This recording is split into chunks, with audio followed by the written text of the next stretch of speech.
Welcome to another episode of Beyond the Trenches, presented here by One Mic Media. We are here today to discuss the NFL results of Week 5 and give our predictions for Week 6. Got to bring in the usual suspects, which I love to do every week. We have a lot of fun on this show. And before we even get started, make sure you like, comment, and subscribe to the channel. And also check out our IG page. But first but not least, my fellow Steeler compadre, the only one here today, my guy, Daryl. What's good, Daryl? Good, Mike. Tough week for the Steelers last week, but it's all good. We got a chance to bounce back. So Yeah. We barely lost, man. It's okay, man. it's all good. Unlike another guy's team who got shellacked over here, we're gonna bring him, man, Mr. Google himself. My man Jeff, what's good, Jeff? Hey yo, man, cut this talk out, man. It's all good. Next Monday we gonna see what's really popping. Like, Oh, the game Monday night? no, Sunday, but Monday Oh. we gonna see how. Okay. Oh, I bet. And this guy got a break this week. No Eagles, so he wasn't stressing, he wasn't crying, he wasn't emotional, but he got a break, man. Good. What's good, Jordan? Yeah, bro. It's You, Washington pack. you had a nice easy Sunday, huh? What they had to be chilling, huh? Somehow they still lost. I know something. I know something happened. They lost somewhere. Something happened. Well, I mean, I got Washington pack right here. You know what I'm saying, for the weekend. I'm Come projecting on, to stop win. it. You know what I mean? Oh.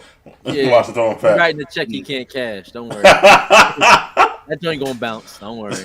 We gonna see. We gonna see. Jeff said he coming back, baby. Jeff said he coming I've back. been told you all that. I had my slide. I'll be back. It's over. Don't take an L to a nigga who ain't got no wins. I did that already. There ain't nothing new. Oh, here come the next one. See? That's Yeah, probably but what you you laughing? Man, didn't you lose this week too, Daryl? You laughing a bit kind of hard, bro. Lost, but I'm still in good position. My team, we just stacking up these points. That's all we doing. That's the only thing saving you too. Yeah, And that's gonna matter. It's gonna matter at the end. So that's true. That's I don't know. true. Points matter over win-loss. If it's tied, if it's same, Yeah, yeah. niggas are tired. Yeah. yeah. But what about head-to-head matchup? So if it's head-to-head and I beat them, it don't matter. That's like the third tiebreaker. That's So, wild. you would be above me right now. Two. It need to be two. Head-to-head need to be two. Nah, what you talking about? It don't matter. Why would head-to-head be the third option on the tiebreaker? Because you don't play. Because the points in fantasy count so much. What you talking about? Like, I would think head-to-head matters. Like, nah, go ahead. that's real football, man. Anyway, moving forward, man, and I did beat Toby to show that out there. But moving forward, man, the Chiefs did remain undefeated, beating up on Jeff's other team, the Saints. But both teams, the Chiefs, first game without Rice, so we had to see how they look. Kareem Hunt played well. They came together. The Saints, who had a good start to the season, now have went back to being a pumpkin. So, Daryl, what you think about both teams in the game Monday night? Well, just the game overall, the score didn't really show how dominant the Chiefs were in that game. Like time of possession dominated over 20 more minutes in the Saints. Ran almost 30 more plays than the Saints. Just dominant all around. Like the Saints were just outclassed really. Um, Chiefs defense was dominant, just picking up right off of last year. Just getting stops, holding the Saints to a lot of 3-and-outs in the first half. Stopped the run, which is important as well. Held Kamara in check most of the game. And as far as the offense, this is like the first like real balanced offense a plan that I saw from the Chiefs since they lost Pacheco. Really, again gave the ball to Hunt 27 times. No Rice, but Juju stepped up and had over 100 yards. Kelsey it looked like he was like they wanted him to be a focal point with again with losing Rice. He had almost 10 catches. I feel like just overall just the way how the injuries kind of played out on the offensive side. The Chiefs, they're gonna ride the defense throughout the year, and they're just gonna keep making plays enough plays to win. But if they get fully healthy, towards the end of the year, it's gonna be scary. Now they get Pacheco back with Hunt, two-headed monster at running back. You get Rice back with Juju now as a chain mover still. Kelsey back in the fold. So if they get healthy towards the end of the year, it's going to just put them up another level. As far as the Saints, they really just fell back to reality, just compared to how they started the season. Like as far as like Shaheed, like he's been consistent. He had that one game where he had like zero catches, kind of brought me back to how he was last year. But he's actually been like their number one receiver. Like it's kind of confusing why Olave is not really getting involved, and just now with no Carr, they're in trouble now. As far as like their division, the Falcons actually put up a better fight against the Chiefs than the Saints, just compared to how they played. And now with Carr out, that kind of puts them in that third seat. And as far as not being able to keep up with the Falcons and the Bucks, I just don't see them keeping up with them with the rookie Rattler coming in. But yeah, just another dominant. Even with no touchdowns from Mahomes, they were still dominant. Just it showed the difference in as far as the teams where they at this point. But the Saints in trouble. I thought they were, after those two games with how they so high powered offense, they would hang well in that division. But unfortunately, just how they struggle after that, and now the quarterback is down. It's tough for them moving forward. Jeff, your thoughts on the Chiefs and Saints, bro? It was a dominant. It was a good game by the Chiefs. They were able to find some balance with Kareem Hunt, and they've been doing that the last couple of weeks. That might have been low key the signing that saved their season actually, because it really gives them balance as far as running the ball, and he's a really good pass catcher. He has familiarity with Andy when he was there in 2018. He knows the playbooks, things like that. They drafted him, to the Chiefs, so that's a good thing. The game itself was really a measuring stick, honestly. If the Saints didn't come out hot and smack them around, I kind of thought it would be a lost cause for them. They allowed the Chiefs to kind of do what they do. Pat threw for 330 yards, no touchdowns, like Daryl said, but he was like 28 to 39, which is pretty efficient, about 8 yards a pass. Like I said, they basically took what the Saints gave them. I was expecting the Saints defense to be a lot better really this season in general, because you got each level you got some star. You got Cam, then you got Demario Davis, then on the back half you got Lattimore, and you got the young bull number 1, but they just haven't really put it together.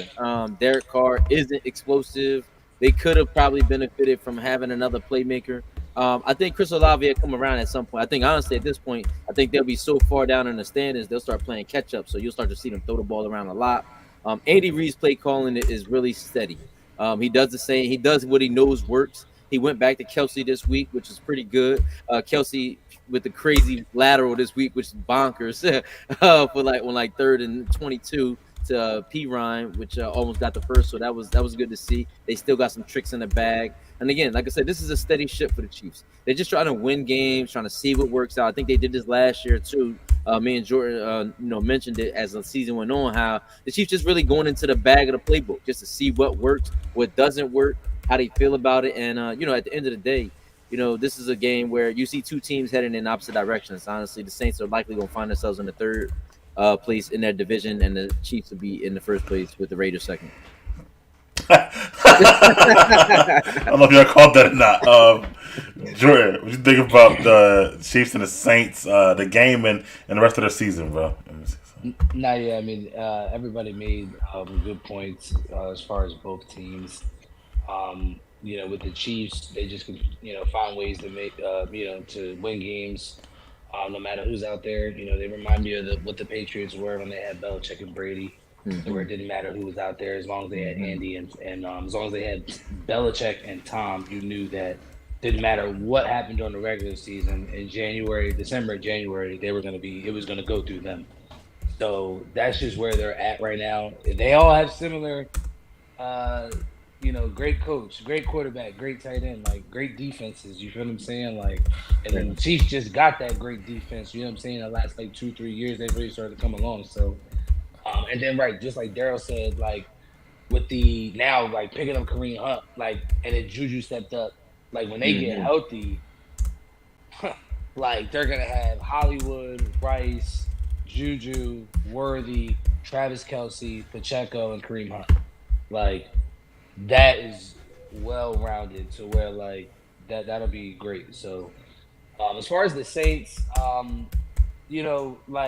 they mentioned it during the game that they lost Taysom Hill, and the way that they play, I can see how he could be a big loss as far as just how they can use him all over the field and how you can, kind of use him to disguise what you're going to do, and he can always make a play. So I feel like that is a big loss for the way that they play and the way that they can call. But I also still think that they are a little bit too predictable as well, but I also think that he had some bad play calls against the Chiefs. There was a 3rd and 6, and it was 2 straight blitzes, and you call, you feel me, a go route where you need time to throw the ball. on a go route, you know what I'm saying? And they zero blitzed you, like, and they did this the last like 2-3 fucking plays, like that was just come on, like, and not for nothing, Derek Carr made a great throw, dude didn't catch the ball, but still, like that just puts your quarterback in your play, and that got him hurt. If I'm not mistaken, that actually got him hurt. If I'm not mistaken, it did, right? Yeah, so like that was to me that didn't make any sense. So they're and they're right. He's gonna be out for a little while. So they're kind of like, right. I don't see how they. I don't know how they can win game with Rattler. Rattler's not. I mean, I'm not saying he's terrible, but I don't know. So they're looking like if they don't get him back, they're looking like the same old team that they've been for the last 3-4 years. Without a QB. Is this Rattler from South Carolina? Yep. All right. Yeah, he's supposed to be nice when he's in college, but you know. And the Saints are who we thought they were. They had a couple of good offensive weeks, but I guess the defense caught up to the offensive coach, stuff like that. I told when Kamara had that 4 touchdown week that it wasn't gonna last and whatnot. And, we saw it came back to earth a little bit. That division, they had a chance, though, but I feel like either Atlanta or Tampa going to run away with this point. And I don't know. This might be Derek Carr's last stop at the end of the day. Because, they got young receivers. And I'm mad because, Olave kind of sold on me the other night. But we ain't even going to go there a little bit. But the Chiefs, man, yeah, I don't know who's going to beat the Chiefs. Look at the schedule, to be honest with you. And it ain't like y'all keep talking about the offense coming back. It's the defense, bro. And the defense is good on every level. Chris Jones is a fucking monster, yo. Like, get me wrong, I love TJ Watt, yo. But Jones in the backfield on every play, bro. And they move him around the line. So crazy, yo. It's like, go ahead, Jeff. You want to say something? I mean, the Saints was down 2 offensive linemen. They didn't have Ruiz and they didn't have a guard last game on Monday. So they was down 2 of their starting linemen. Bro, so Jones like this every game, bro. But he eat more when. Yeah, he do, bro. That is true. But yo, like, they just. And the game wasn't. I was gonna say, my bad, Mike. Go ahead, man. Let me finish real quick. Right. And that's what they want to do. Like, if they can get, I know the offense coming together, they can get a league. It's over because they're going to let Spags be able to be Spags. And the Spags going to blitz, and it's going to be over at that point. And they got all these exotic blitzes, too. Low key, the defense, they might be, they're like top 3 or 4 in the league to me. Like, they're really, really that good. And they don't, because the offense, I don't think they score 26 points like the last, year or something like that. But they just keep on winning. They won 11 straight games now, dating back to last year. And I think defensively they're that good. Now, it reminded me kind of a little bit, this defense right here, and even in the last year when Andy had some of the Eagles teams with great defense and stuff like that. Like, because it's just like, you know what I mean? They that good, bro. They really that good, yo. I don't know. Them old Eagles defense. Legit. I'm telling you, bro. I thought losing Snead was going to hurt them, but they ain't lost a beat, bro. McDuffie a beast too back there, bro. They that good, yo. I'm telling you. Hold on now. So he had them boys beat a couple times. Derek Carr ain't put them on them, man. Right. This ain't like some early 2000 Eagles defense. It might be like mid 2000 Eagles though. I'm telling you, yeah. Not early, but maybe mid, yo. And Eagles ain't had nobody as good as Chris Jones, like at least on the line. I'm telling you right now. So. Yeah, I mean, mid was Fletch. Calm down. Who? Fletch, mid 2010, but Fletch is all fame. Yeah, Fletch, nice, yeah. Chris Jones. Hey, Chris Jones, bro. Let's know this. He's not. Prime Fletch. Whoa. Nah. Game record like this, bro. You got the game record. Bro. And the thing is about Chris Jones, bro, as I had the argument with Darren, I love TJ. He doing the playoffs and big games like Super Bowls, and he's an interior defensive lineman too. And that's one of the harder positions to really dominate. And they move him around though. Flex can't move around like that. Yes, he did. Fuck out of here. He was never on the edge, bro. Maybe not at the end. Right. But he's bigger though too. He's bigger though. He is bigger. You know what I mean? He ain't Come on now. Right. But either way. Listen, don't disrespect Flex, man. Moving on. I think they brought the Eagles to the conversation, but I thought Carmen because Andy Reid. That's why. But he's a genius. He always gonna be a genius. He's the best coach in the league. Well, number one, they got the best coach and the best quarterback and the best tight end in the league, and the best defensive lineman in the league. Like that's hard to beat, bro. And that's what I'm saying. So that's gonna be hard to beat, yo. As much as I see other teams doing their thing, and then again, Kareem Hunt come off the couch and get 100 yards. Like, come on, man, that's wild. And they gave him the ball 27 times because he fresh as hell. Why not? They gave him to it 37 times. You know what I mean? So it's gonna be hard. Every time you think they're falling apart, they come back together, and then it's only good for Juju. And Juju is plug and play for them because he had 130 yards because he know the offense. He won a championship already with them. You know what I mean? So Rice go out now. Rice way better than Juju, but Juju can run the route. He know the plays and stuff like that. So and he dropped one. He could have another another catch. So yeah, I mean Saints are cooked. Chiefs are coming up. Juju a lot. They trust Juju a lot, bro. Yo, McCole Hardman left, came back. Juju left, came back. Yeah. Left, came back. Like, what the fuck, yo? Like, shit is crazy over there, bro. And let me tell you something. Hunt was gone for, I think, 5 years. How long was gone? He never had a 100-yard game in Cleveland? But he had one his first game back here? Like, that's wild. With Chubb, so yeah, that's true. I mean, but he played really well. Really, really well when he was in. He led the league as a rookie with the Chiefs. Yeah. They did that dumb shit. Start beating up on the wrong team. He did that dumb shit. Moving forward, though, is Sunday Night Football game, so I got to put it on the list. We still is barely lost. Cowboys squeaked by and got the victory with the 4th down. At the end of the game, we lost 20-17. A good, I'll say, old-fashioned defensive battle with some turnovers to boot because of the defense. All right, Jeff, why don't you start us off this time, bro?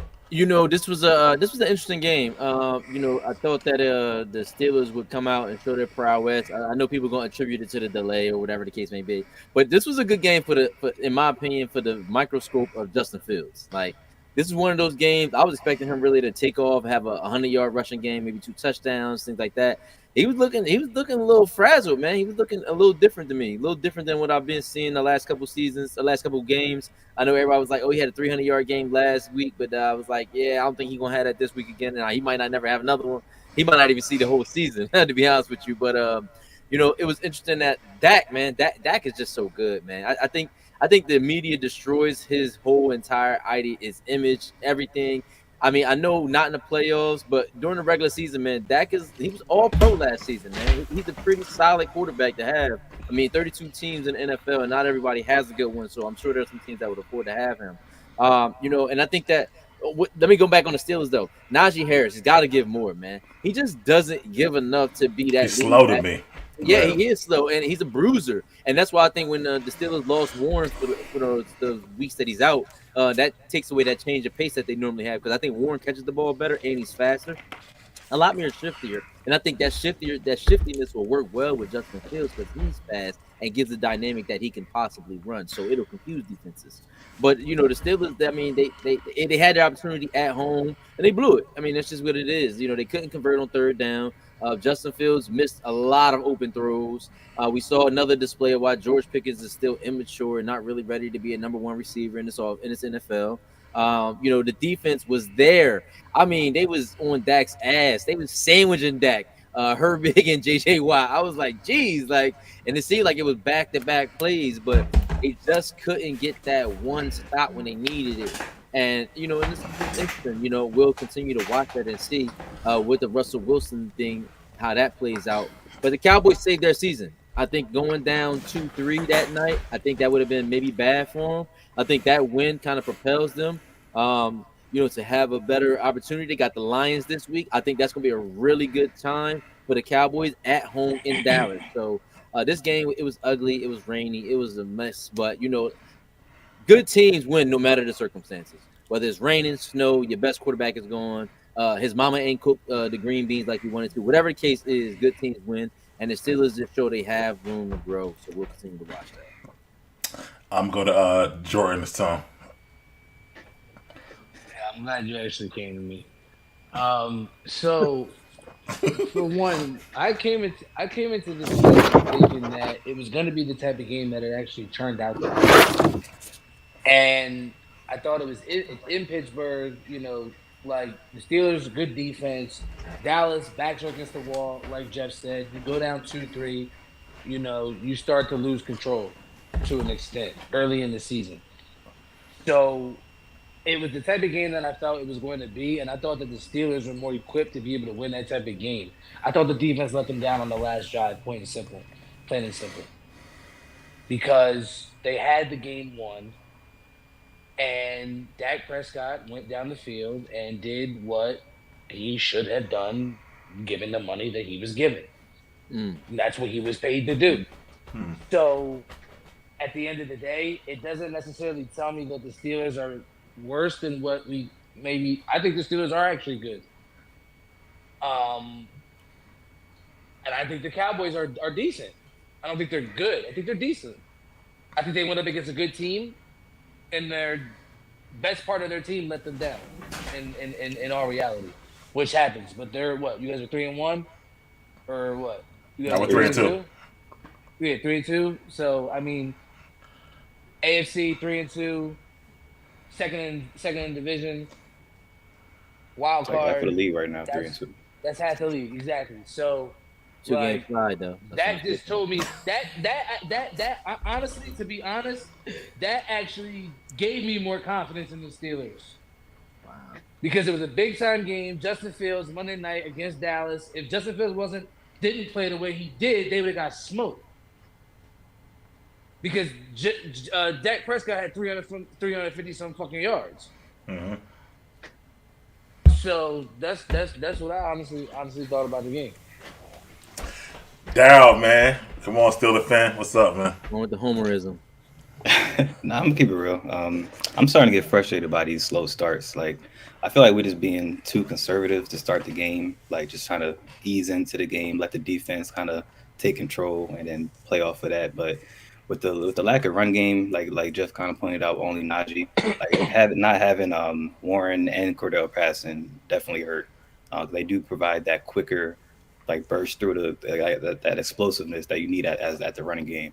So I feel like that was missed. The offensive line protection was shaky throughout the game. That caused one turnover, the fumble from Fields. I feel like that protection and just lack of run game kind of got them out of place as far as what they wanted to do. Biggest thing with the in general was like the lack of capitalizing off of Dak's turnovers. Like he handed us the game. Like that's how it usually goes. Like when Dak turns the ball over, he's supposed to get up 21-0 before halftime, and it's supposed to be game over. Like that's usually how it goes when the Cowboys turn the ball over like that. But wasn't able to capitalize off that, but we still had control like over the first half. Like went into the half with the lead. But I feel like we were just being too conservative. Like it's just that when Fields went out and he got taken out the game, and then he had that one play off and came back in. That offense that right when he came back in, went right down the field and scored. And I think it was before half, or yeah, it was before half. Like that needs to be consistent. Like taking those shots down the field, like just letting the playmaker, getting the ball in the hands of the playmakers that we do have, which is really Fire Movement and GP at this moment. Needs to be more. I think just I don't know if it's play calling or Fields, but needs to be. I need to see more aggressiveness early on in the game, taking those shots down the field because those plays are there to be had. But yeah, I feel like as far as the end of the game, the not being successful on third downs kind of built up to the defense being tired at the end of the game. Like there was too many times where drives were killed by the drop passes or missed throws at third down. Like if those drives continue, more plays continue, more points are on the board, and it's a different outcome to the point where we're not trying to rely on defense to save the day. Yeah, the defense definitely should have stepped up. I mean, it actually did. Like Elena Roberts, a crazy play at the goal line, forced that fumble. We just needed somebody at the right place at the right time there to cover that fumble, and it's game over. But they just, again, I feel like the defense just got tired of being on the field constantly with the offense not keeping up those drives. This hurt. I mean, this loss hurt like really when it happened, but after days went on, I kind of take a step back where it's not really that not really as impactful as I thought it would be. It definitely is. I feel like it's a teaching moment. I do feel like the defense kind of was feeling themselves a little bit too much when we was 3-0. Now this 2 game stretch kind of puts them back in a humble status. As far as we're also missing pieces on defense too. Like Highsmith, he was a double-digit sack getter a couple years ago. Like having him on the edge on the outside of T.J. Watt would definitely miss. We got Herbig, he stepped up, but he got hurt too, and now he's out too. So we got some work to do on the defensive side. But I feel like this game coming up is a good chance for Hurts for Fields to solidify the starting job, because I feel like this is going to be the first week that Russ is going to get a full week of practice, and I feel like Tomlin's going to play it by how he sees it. I think he's going to go into this game starting Fields, see how that plays out. If we get behind, or if there's some sort of struggling, I feel like he's going to make the move during the game. I'm not against it. I'm not against it. I'm about winning, but in a perfect reality, I would like Fields to be the guy that helps us win, because that will solidify the future, and we're just confirming the future for the next 5 years or so. But I'm not against Russ coming in. But I just don't feel like there would be a difference with him, because like with Fields, he can extend plays, he can get first down just with his legs off of all script plays. I don't see Russ doing that. Like when the pocket breaks down, I see Russ just going down and just being the end of the play. Like if he can get the ball out on time to these weapons consistently, that could be a plus. But I don't see there. I think there's bigger problems as far as just injuries and just the offensive approach in the beginning of the game holding them back. I'm not sure if it just feels or just the offensive play calling, as far as they need to take the training wheels off. They just let Fields be Fields. I felt he's right now he's stuck between playing within the system and wanting to play free. It's got to take the training wheels off and let him be him, and we'll see a better we'll have a better result as far as like if he's the guy or not. But tough loss, but it's not over. We still tied for the lead. Still got all these division games coming up. We got a get right game coming up with the Raiders. They got not a rookie, but got an AOC starting. No Devontae, so it should be a good opportunity to get back on the win column this week. Yeah, let me get into this real quick. Darryl said a lot about the Steelers, so I appreciate that and whatnot going on. Let me go to the Cowboys and say so much about them. I feel like that it was a good game for them. They were missing their 3 of their best defensive players. So it was a good game for them. Micah was out, D-Law, and a couple others, and also Cooks was out too on offense. But I think that helped Turbin shine. He might, be a good find for them actually. But also whoever was the young defensive lineman that was there or whoever it was without D-Law and Micah, they played well. Like, it was getting at the quarterback. The offensive line didn't hold well up in pass defensive, like he said, but it was getting there. Dak, at the end of the game, he made the winning play. Got to give it to him, So that could have went either way, but made the winning play. It was actually a good play call by Mike McCarthy for once on the game winning play, so got to give him that too. But they have no run game. And that division between Washington and Eagles, it's going to be tough, man. And fact is that, like, it's going to come down to the wire. And for years to come, like, with Jayden Daniels on a rookie contract, it's going to be really tough for Dallas, who paid Dak, and the Eagles, who got a lot of money out there too, to contend, because he's that good and he on his first year deal. But for now, they're 3-2. But I feel like that they might lose to Detroit, but we don't get to that later on and stuff like that. For us, man. Yo, like I said, man, this nigga Najee slow as hell, yo. That nigga who, the lineman who got the interception ran it back faster than Najee, yo. Like, he was moving, bro. And Najee, I ain't never seen Najee move like that. I ain't gonna lie to you. And the holes, what's his name? Who? I was gonna say, I haven't seen Najee move like that since Alabama. Right. And the holes do be there sometimes, bro. But he might get 2 or 3 yards or whatever, it'd be over. Like, I feel like that's not still a football. We need a bruiser who can also move a little bit. Even back in the day, Jerome Bettis was big, but he could move, you know what I'm saying? And like, this nigga Najee, man, he ain't it to me. And GP, you're right. He not ready. Yo, He comes and goes. We need a second receiver, I feel like. And I always with a play call that we do sometimes. So I feel like they should even use Hurst's legs more. Jeff, you had it right. Should have went for 100 yards that game. They called a couple design runs, but call more. Why not? The nigga fast. You know what I'm saying? He big too. So I thought they should do that. I don't know if it's a big difference between him and Russ.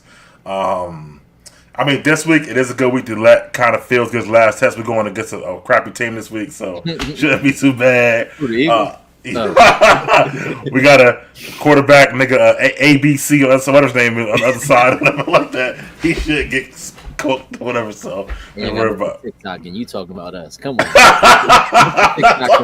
come on, bro. I'm just saying, you talking about AOC, whatever it is, but we you know, so this will be a get right game for the Steelers, yo, honestly. Trap game. Yeah, so you know, that's most I gotta say. Like, we'll see what happens this week. If this week we lose to them, I'm sorry, bro. Phil's gotta get yeah. He trash, bro. I ain't say that. I said if we lose to them. He did a jump throw that was almost intercepted. I was like, who is the guy I think he is? Well, like, I mean, I You mean, do. outside of that play, though, he had all I plays they threw bad I pass. think that this is the terrible best. ones. I think that this is the best that he's played as a quarterback, you know, since he's been in the league Yeah. as a pure. And it was some drops, bro. It stay drops on our side, bro. That's For it. real. I'm just saying. That's a good thing. That's a good thing. That's a you know, a positive His thing. biggest So, problem was turnovers with the This Braves. year, what 4 or 5? right? Like, and we finally seeing the best he could play. And I don't want to keep hearing this: the Bears. Like, he had more last year. Like, he been trash, bro. Moore got paid because of him last year. Like, you keep saying that. More got paid because It's he can true. play. He had his best season with Fields as a quarterback. That's just Yo, you know, listen, man. Like I said, man, Fields ain't had a 3,000-yard season yet, man. Like, All right. Neither has AOC. We're gonna move on now. he won more games than Fields. I guarantee he won more games than Fields. The Falcons go back Thursday night. That was a shootout, hell of a game. The Falcons wound up winning over the Bucks. We saw my man Kirko Chains, and he was slinging it. Had 5 touchdowns. He had 500 yards, 4 touchdowns. He was definitely slinging it. Let's start with you, Jeff. How you feel about? No, I'm going back to Daryl. How you feel about the Falcons and the Bucks Thursday night football? Yeah, like you said, Kirk was feeling it, man. Like, I didn't expect him to throw the ball almost 60 times, 500 yards. And the crazy thing is, all his dropbacks is like a 5-step drop, and he just stands there and gets the ball out. Like, he does not move, but he just gets the ball out quick and on time. Like, that could hurt them, like in the long run, until he like he got to start trusting that foot again, because he can't just be sitting there stationary, especially with the pressure that's coming every time, and he just don't move. But yeah, it worked that game. I mean, I like the weapons they got on offense. They got two 1,000-yard receivers, 2 receivers you can really depend on with London and Mooney. They got Bijan, you got to use him more. Pitts, you got to keep him involved as well. I saw they kind of made an effort to get him involved early in the game. So they got the weapons. I feel like they got the And best. Ray. Yeah, and McLeod too. I feel like they got the best offense in that division, and I feel like they got the best defense in that division too. They held the Saints. No, the Bucks to 6 points in the second half. Like I said, they held tight against the Chiefs a couple weeks back. So I feel like they got the best chance right now to win that division, especially after back-to-back wins now with against the Bucks and the Saints. But yeah, I like what I saw. It's just a matter of Kirk getting healthier and trusting his body better along the season, and then keeping those weapons involved. The Bucks, I just feel like they just limited. Like, they got the weapons on offense. Baker's going to do what Baker does, but I feel like their defense will limit them. Like, I don't remember seeing a game where the Bucks defense was the reason why they won. I feel like they're always most of the time. True. I mean, I don't speak on that, but that was. I feel like most of the time they got to rely on like a shootout type of game to win. Like, and I feel like that's going to limit them as far as winning this division. But the biggest thing I saw was just the trust in Kirk Cousins. Like, this game showed why they paid him. Like, it was just a lot of talk about him giving him $100 million and also drafting a rookie quarterback. This game, him throwing it 60 times, making the plays that needed to be made, show why they paid him. But like I said, this I feel like they got the best offense and defense in that division, and especially at these last 2 weeks, putting up both wins against those other two, puts them in driver's seat to win this division. I'm going to Jordan this time. If your boy Pitts finally had a good game, how you felt about the Falcons and the Bucks on Thursday night, man? Yeah, man, it was a good game. It was a good shootout. Both QBs were playing well, cooking. I didn't expect Kirk to throw for 500.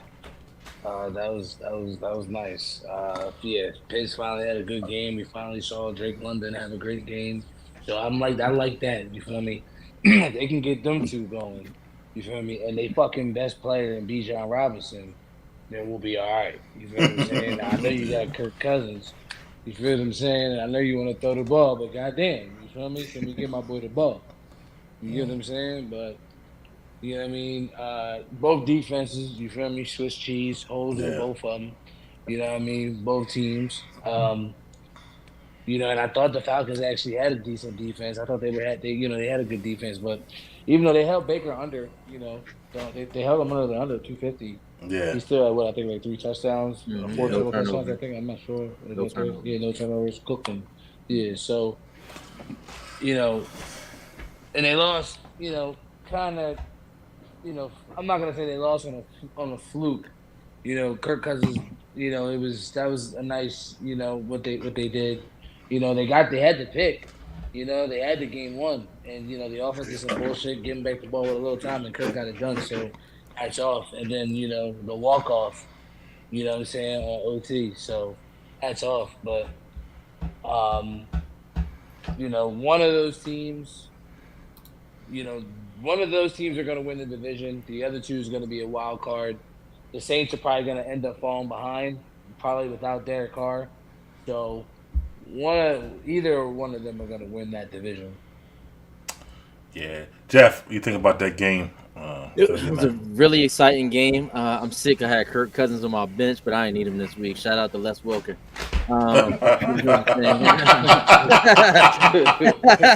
That's an inside joke. Me and people. But I don't know what they're talking about. The Bucks defense has been really good. I mean, they rocked out 24 points in the first half. The 36 is the most they've given up this season. The other total they had was to the Broncos, which was 26, and they lost that game. But I mean, they beaten the Lions, the Saints, the Falcons. They lost to the Broncos, but even in the Commanders, they held them to 20. I know 20 is all right, but it's not a lot. They 37 on the Commanders. So the Bucks defense has been all right. I mean, it's not Swiss cheese if you ask me. They just have a propensity to kind of like let off the gas. Well, I mean, yeah, just that night. It could just been. You know, Thursday. It was Thursday night games is goofy anyway. You know what I mean? You know what I'm saying? You know what I mean? They got a propensity. They had a propensity to let off the gas, and that's something they're doing. But you know, the game was crazy. It was ironic. Like I said, Baker had a pretty good night. No turnovers. He was under 200. They had the running game going, but Kirk just had it even hotter. I mean, 2 receivers over 100 yards. Yeah, Bijan only had 61 yards off 12 carries, but Kirk was cooking for 500 yards and 4 touchdowns. That last touchdown to Hodge was a missed tackle, if you ask me, that just happened to take it to the house. I mean, the defenders were in terrible position because he just skated by everybody. And I think the play calling go towards the new coaching.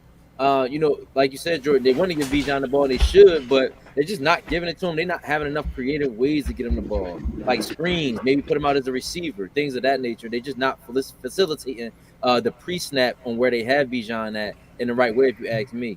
So, you know, with this game, it said, I think I got the Bucks to win the division still. I mean, like I said, seeing Kirk Cousins sitting there like a dead duck, that's a little worrisome. You know what I'm saying? They're only going to take one roll up on them to kind of like slow his whole momentum down. And, you know, we've seen Kirk Cousins play really well, but how many playoff games has Kirk Cousins been to? How many has he won? Like, it's a big question mark behind his play over the last couple of years, having guaranteed contracts, like fully guaranteed contracts. So, you know, that's something to keep an eye on. But the Bucks look good. Once they start to get the identity, once they start to get the running game down between Irvin and Rashad White, you know, I think they'll be more dynamic. Chris Godwin obviously started the season off the first couple of weeks blowing up. Mike Evans had the last couple of weeks get cooking. So, you know, that's a good thing for me. So, you know, it's interesting to kind of see where they're going to go. But I think they're in a good spot. You know, they got everything they needed. They lost that game, yeah, but it was like an honorable mention type of loss. It was an anomaly, if you ask me. But I got them still taking the division. The Bucks themselves because of what I've seen so far. The Falcons look solid. I hope they can get some more mobility out of Kirk Cousins and some more activity with Bijan Robinson. But their defense is bad too. So, but it was a great game. I was excited for Thursday. That was a good way to start the week. Yeah. I'm gonna say that the play that Kirk made, it wasn't the Hodge touchdown. That was the one to get the field goal. That was a good play and get it down 1 second left. So I thought that was pretty good. That was. Yeah. And then they finally get used Pitts, like I said before, man. He's a big, strong boy. They got to use him a lot more. I feel like the offensive line is the reason why Bijan not getting off in the run game. I feel like they get enough push or something like that. And they might be just better pass defenders, you know what I mean? But Kirk is a problem, Like I say, he never feels his blind side. Like, that nigga, like, it's wild. I never seen it like that. Like, he'll never feel it. He'll never move. Like, it's crazy. But if you let him get back there, he can always be able to... Last of a dying breed. You better figure it out because he might die. He might, right? Exactly, So like, if he don't got a good tackle, it's gonna be cursed for him. But I like what they did though. Like you said, man, my man Shake and Bake played good, man. It's just that it was a shootout. The last team won. You know what I mean? And even though they did play good defense in the second half, the Falcons and some of the play call in the Bucks in the second half wasn't good to me either. When they had the lead. Yeah, took a foot off the gas. All the teams do that. I don't know why. Like, we'll get to the Bengals, too. They did that, too. But we'll get to that in a second. But I felt like that they should have been able to pull away with this game. But, shout out to the Falcons. I still got the Bucks, too. Their running game getting better than me every game, the Bucks. You know what I mean? And they found, what's the kid name? The other running back? Irving. Yeah, Irving. Yeah. He had a bad game, but they should use him more a little bit, too. He had a bad game. He was 9 for 44. That's Did he have a fumble, though? Yeah, that's what I'm saying. Yeah, the fumble killed him. So, but Baker is just solid right now. Like, and he can actually move. He got hurt, was still running the ball, a little bit. So, I feel like that was good. So I feel like I'm with Jeff. I feel like something happened. Kirk going somehow maybe get hurt or something like that, right? And Baker gonna be still standing or something like that. So I feel like that's how the division might play out. But good game, good way to start the week off, and it was a good thing. Moving forward, though, who was? Oh yeah, Ravens and OT over the Bengals. Good old fashioned NFC North game. Ravens and Bengals. Ravens do want about beating them in OT and get the win there. Jeff, what are your thoughts on that game and those teams? And we always say division games are always harder than they look on paper. No matter what the records are, they don't like each other. It's bad blood. Listen, man, that play Lamar made at the end, man, that joke was crazy. The double stiff arm, the jump throw out of bounds, getting smacked, and the ball likely catching. That's just crazy. Like, and Hubbard's no scrub on defense. Like, he gets busy all the time. So for him to elude that was crazy. But in this game, I noticed a lot. I'm noticing the pattern with the Ravens. They come off, they start early with Henry, and then they come off and let Lamar throw for about a quarter and a half, and then they try to find Henry again. And I don't know if that recipe is going to be a successful one.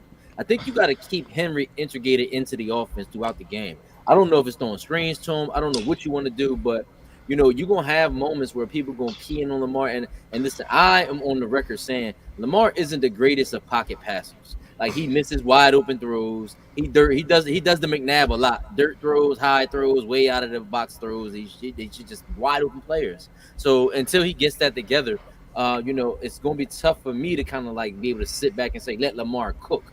But when that man get cooking, shoot, man. Now, who else was cooking? Jamar Chase. Boy, he was eating flock for dinner that night. 13 catches, 100 yards, 2 tutties. Like, come on, man. He just reminds me consistently, like, he's still one of the top 5 receivers in the NFL amid the contract dispute and his childish ways coming to the camp, just being there. Thank you, Jamar. Thank you, Jamar. He helped a lot of people out this Sunday, but he had a hell of a game, and like I said, he just continuously reminds us that. T. Higgins even showed up on the radar, and that's a scary tandem. Think about that. Neither one of them are paid the way they think they should be paid. That's crazy. Yeah. So imagine if they had their full assembly of receivers in the best morale. The Bengals shouldn't be 1-4 at this point, in my mind. They're just too good offensively, but they have the same problem they've had since we've known them. The offensive line is Cheetos, bro. All you gotta do is crunch on them, and that thing falls apart. Like, the offensive line is so bad. They lost Dax Hill to the ACL, Justice Hill's brother, so that's gonna be hurting on their defensive end. So I'm anxious to see about that. But the game was amazing, man. I just want to see more Henry throughout the course of the game for the Ravens. That might keep it, but another shootout. That's gonna go down in the history. That Lamar play is probably gonna be over all sports sites for the rest of the week. And check out. It's just gonna be an interesting thing. I think. You know what else I'm thinking?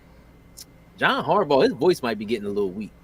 He might not have the same impact he had on this team as before. Because I've often seen calls come in and Lamar and he having dialogue where it looks like Lamar not happy with the call that came in, or they're not doing what Lamar wants to do. Lamar, like Daryl said earlier, Lamar want to be off the leash a little bit. He want to be able to roam free. But I think it's a good thing that they keep him tame because, like I said, he isn't really consistently the greatest passer we know. So I look forward to the Ravens going up the next week. They cooking. I think this week, who we got? We got them on the pick'ems this week. Yeah, they cooking. All right, Daryl, what do you think about our NFC North brothers, Ravens and Bengals? Then? They ain't brothers. They rivals. It's just keep it like that. But it was a great game by both quarterbacks. Lamar, I feel like it was just a battle of like Lamar and Burrow, and like their two big weapons behind them. Like Lamar had Henry and Flowers, Burrow had Chase and Higgins. It was whoever made the most plays between them would win.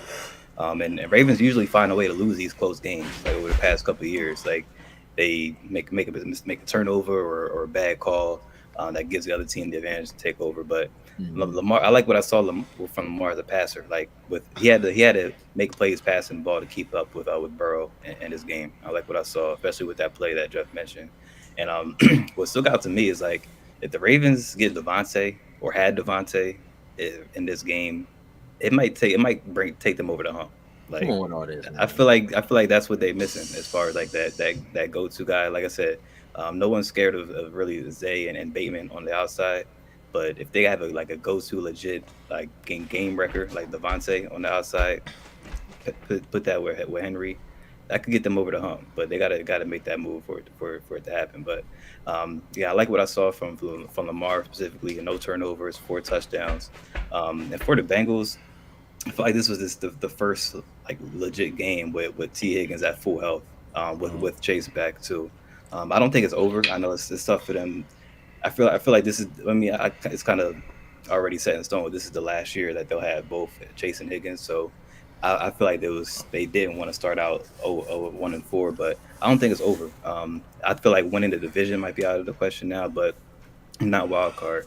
And just looking at their next 4 games, very winnable. They got the Giants, Browns. Eagles right now. I mean, who knows how they winnable. With 3 now. And then they got the Jets, Raiders. So they can pull off a 4-game stretch and be 500, over 500, and back in it. So it's not over for them, but it's a slow start. But with Higgins and Chase back at full strength, I feel like Burrow can just use them and pick defenses apart and get them back in the thick of things. But as far as the Ravens, I feel like just like what Jeff said, they start the game with the mindset like throughout the whole week, like we're gonna stick with the run, and then once the game happens, heat of the moment, they get away from that. But it didn't hurt them this game because Lamar were just MVP level this game, just making crazy plays every drive, and even Henry had a Henry moment. Like I think it was the game. I don't know if it was the game-winning touchdown or it was a touchdown late where he just broke free and nothing they can do. It was like a 50-yard touchdown or whatever. He's gonna keep doing that. He's on first ballot Hall of Famer. They might as well just get his jacket fitted right now because he's just crazy. Like, and just what he's doing with the Ravens, just cherry on top as far as his career. But as far as the Bengals, I feel like they can be a sneaky team. Like, I feel like a lot of people might be counting them out now that they 1-4, but I think they're gonna bounce back and put themselves in that wild card position. Joy. Bengals 0-3 at home. That's crazy. Can you hear me? Yep. I bet.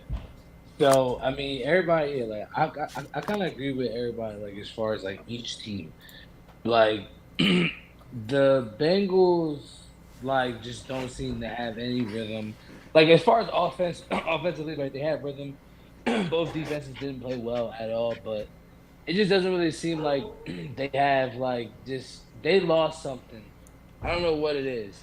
I don't know if it's the offensive line. The defense is kind of taking a step back a little bit. I feel like they've lost a lot of players on the defensive end on the low that have impacted them a little bit. And the same thing with the Ravens. But I mean, as far as the Ravens are concerned, like that just showed that they can beat you any sort of way if Lamar can play, up to what we believe he can play up to. So like, if they do get another receiver, cool. If they were to get Devontae Adams, cool. Like everybody, we all want to throw Devontae Adams on every single team in the league. You feel what I'm saying? But like, is it a Devontae Adams problem with them? Like, no. Was it a Devontae Adams problem with them last year when, not really. It was a Lamar problem. You feel me? And the game that they've lost, sometimes it be either Lamar or it be the defense. So they have enough. They just have to, you feel me, come through when it matters. And you know what I'm saying? Lamar did that this game. So that's what they're going to be judged on week to week. Like, you feel me? They have the talent to be the best team in the league, like just off of what they can do offensively. Like, because if they can go, they can come at you and get a lead. Like, they can be dominant on defense. And that's any team, you feel what I'm saying? But the way they're built, like, they can do that to you. So, like, it's just a matter of when it matters the most, is Lamar going to show up? We've seen him do this in the regular season before. At this point, nothing else kind of surprises me about what he does. You know what I'm saying? Like, at this point for him, it's what are you doing in January? He's at that level. I do agree with that. However, Daryl said that was an MVP type play we've made. I put Lamar in the future for MVP this year. I think I'll win his third MVP.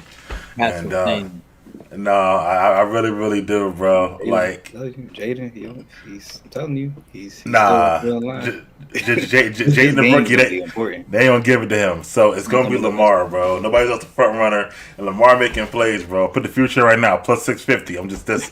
That's my advice. However, the Bengals are not cooked. You know, I feel like T. Higgins just really got back in the fold. They got all the weapons they had. Except for Mixon, but the young boy Chase, he alright, the running back or whatever. So I feel like they're not cooked. The defense is bad. That's why they lost the game. Their defense is really, really, really, really bad. I feel like that.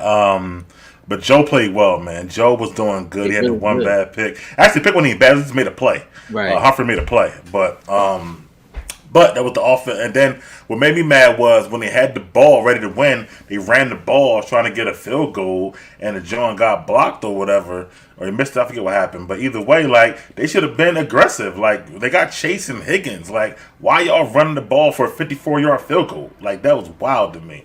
So that was on Zach, I guess, but bad play calling. Lamar was kept making plays, yo. Like, even though the Ravens defense is not what it used to be, that offense is really hard to stop, bro, because they got so many run schemes. And then you got Derrick Henry. Then Lamar could take off when he wants to. But I feel like he is passing the ball well, Jeff. Like, I feel like that, this game, we saw Andrews get back involved. Likely be doing his thing. Zay be getting open. They going to be really, really, really hard to stop. Now, playoff time come, we don't know what's going to happen with the play calling and how they're going to go. But for the season, I think that they even though they're only 3-2 right now, they probably should be about 4-1. They probably should have beat who lost to. Oh, it's definitely beat the Raiders. What the fuck? Yeah, they should have beat the Raiders. They should be 4-1. Yeah. I don't know what the hell happened in that game. I guess even the broken clock's right twice a day at least. But right. but I'm just saying. But either way, they probably wind up second on AFC, and I see Lamar getting that that third MVP. In my opinion, and it's gonna come down to the Ravens and Chiefs again. Go ahead, Jeff. I mean, all the games where he's had 15 or more incompletions, they almost lost. And he had 16 last week. Like, he had 16 on Sunday. Bro, he was cooking on Sunday, bro. Yeah, 16 incompletions, bro. Like, that's wow. Bro, how many yards he had total? Like 400 yards, bro? No, 342. Passing, but then what? Another what? 348. And what? 55 rushing? That's 55 Come on, man. It's ridiculous, yo. Man, bro, he has 16 incompletions, bro. That's a lot. Joe Burrow was 30 for 39 No, with 5 it's not, bro. No, it's not. Bro. Yeah, yo, he say anything, bro. I swear to God. Incompletions ain't a what lot. was He his- almost had as many how many incompletions as he had attempts? completions. How many attempts?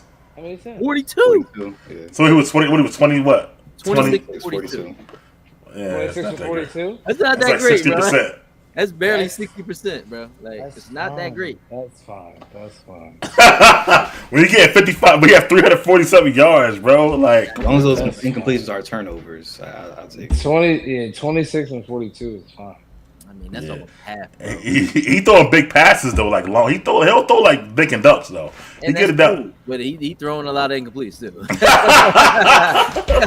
This nigga. This is the All MVP. right. I'm expecting more than 61% for completion percentage. Bro, listen. The reason, and not because Lamar playing good, because he is, but nobody else playing great. Yeah. Like to win the MVP, who else would you Right, give it you're to? right. You're So right. I mean, like, even though the Chiefs 5-0, but Mahomes ain't playing that great. You don't give it to fucking Darnold, even though they 5-0, because he's got. I mean, he won, but he wasn't playing good either. So who would you give it to? So yeah, I'm going with Nah, him. Darnold was playing well. Not in London, he wasn't. In London, he was. He didn't play bad. What? He had like 150 yards. You know he a Sam homer, Darnold- right? That's his dude. Sam So, Darnold did not play bad against the Jets. Yeah, okay. Leave it alone. Moving forward, man. Now, let's talk about incompletions, Jeff. Let's talk about the Texans and the Bills. Josh Allen incompletions. Yeah. Jordan other man's. And this nigga was 9 for 30. That's like the worst in like NFL That- history or something like that. That's great. Yeah, that's wild. Terrible. Terrible. Look, they still only lost by 3. That's crazy. Yeah. But that's because I think Nico went up like yourself. Either way, Texas do beat the Bills. Bills now. I mean, bad as the Jets been talked about, they got this. Bills right there with the Jets, and they're all pretty close. So, Jordan, let's start this time. Yo, Texas and Bills, man. What you thinking, bro? Well, first thing is that, this is going to be a really good matchup. This could be a matchup that we see later on in the playoffs, maybe. I think, these are two good teams, playoff caliber teams. Two really good quarterbacks that win, toe-to-toe. One team is a little bit more talented than another team, but the Bills held their own. And if it wasn't for the bullshit that they did in the fourth quarter, backed up, on their own fucking, 4 or 5 yard line where they throw 3 straight incompletions and punt the ball back to the Texans for them to run it and get a fucking field goal, which was the dumbest thing that I've seen in a while. Without them doing that, they win the game, and we might be having a different conversation. As far as the Texans, we're not seeing the same thing it was last year. CJ's not playing worse. We don't know if we can say he's playing better, but he's not playing worse. He's still CJ. They're going to be a playoff team, but I don't know if the Bills can get to where they want to be if they don't. Now, this is a team that needs Devontae Adams. Bad. Yeah. They need Devontae Adams. If they get Devontae Adams, this is a different offense. And in all transparency, even when Diggs was in Buffalo, even the first couple of years that he was there, even when Devontae Adams was better than Stephon Diggs, whether he was in Minnesota, Buffalo, now with the Texans, Devontae Adams right now is still better than Stephon Diggs, in my opinion. I agree. If they get Devontae Adams, that changes the whole dynamic of their offense. You feel me? So they're the team that I think that would need him the most. They need another guy. Keon Coleman made a play. His only play. His only catch. His only catch. Good play. But they need because I thought Kincaid was going to be able to, but it has the connection. It hasn't gotten to where we expected it to be. We thought this could be him being the leading receiver. I'm not saying like Travis Kelce type level, but you get what I'm saying, like being the number one option as a receiving threat, and that just hasn't panned out for me. All right. He'll be back. Jeff, go Makes ahead. perfect sense to cut him off because the Bills is trash, man. The receiving core is trash. But it was an interesting game, right? It was an interesting game that they only lost by 3 points to the Texans. The Bills were 3 for 14 on third down, which is crazy wild. And they still only lost by 3 points. And yes, the play calling at the end of the game, that was really, really what do we call that? When relapsable. Like they went back to try and make Josh be the superhero and win the whole thing. You didn't have to do that. You didn't have to throw those 3 passes. You should have formulated your regular game plan on backing up, getting up a little further, and then if you knew you were going to punt the ball, you had a better shot. But Josh Allen being 9 for 30 with 1 touchdown in a game against probably one of the leaders of the division, one of the leaders of the conference, that's a bad sight. I think adding Devontae Adams would only give him one option. I still don't think that would be enough, honestly, because that's the problem. Teams who have one option are the ones that are struggling a little bit. Once they get past when they're beating teams off their aura, they're having a hard time. A la, the Steelers, like they have one option. That's it. If they had more options, I think it'll be a more successful plight. Just like even with the Raiders, we only have one option and it doesn't work. Like you need to have more. Now the Houston Texans guys have 2 options. You guys don't have a quarterback. So again, neither do you. So just saying, like neither do you. We got 2 options and a quarterback better than you. I hear you. 2 I hear options you. in your quarterback. 27 turnovers in 2 years. Holla at me, You'll be at but home. again, like I said, I don't think the would be enough. 27 INT. I'm just saying, like I Book think it. that the Buffalo Bills need more. Their defense doesn't have the same thing it used to have when they had lockdown cornerbacks, and you had 40. What's his name? Super Bowl winning defensive end. Come on, whatever. You know his name. Von Miller had him playing at his best. He's not even playing right now, right? Because he's out with the off-field stuff. Yeah. So again, they're not in totality who they are. They gave James Cook the ball 20 times this game, which is really good. He had over 80-something yards. He needs to be factored more in the passing game as well. He's one of those Marshall Faulk-esque kind of runners where you can give him the ball running and passing. I don't think the Bills are doing that. I've been saying this for maybe 2 or 3 seasons now. I thought they are. I thought they were. He only had 1 catch this last game, so that's just not enough. Oh. He needs to get the ball in his hands more. The main problem I think with the Buffalo Bills is Sean McDermott. I just don't think he's a good coach. I haven't thought he was a good coach, even when he coached for I think he was the Eagles defensive coordinator or something like that. He just hasn't been a good coach to me. He doesn't know how to manage Josh Allen and make him better. They haven't gotten any better. So, they are where they are. Now, on the other hand, the Houston Texans. Now, I like this team. Now, they gave that kid DJ Ogbune or something like that. They gave him like 15 carries for 30 yards. Cut that out, bro. Like, start giving the ball to other people because 2 yards to carry from one guy is just not cutting it, right? Like, let's be for real here. I think that offense is still going to thrive. Now they're going to have a more Devontae Diggs, more Stephon Diggs-centric offense where he's going to be the number 1 target. Tank Dell should get factored in somewhere in that facility when it comes to that. Nico's already going to be out 4 weeks. I think they'll be totally fine. They have had some really close games. Like they beat the Jaguars by 4. They beat the Bears by 6. They got the target on their back. Everybody knows they're good. They're going to get every team's best shot. So I'm expecting them to be in some close games.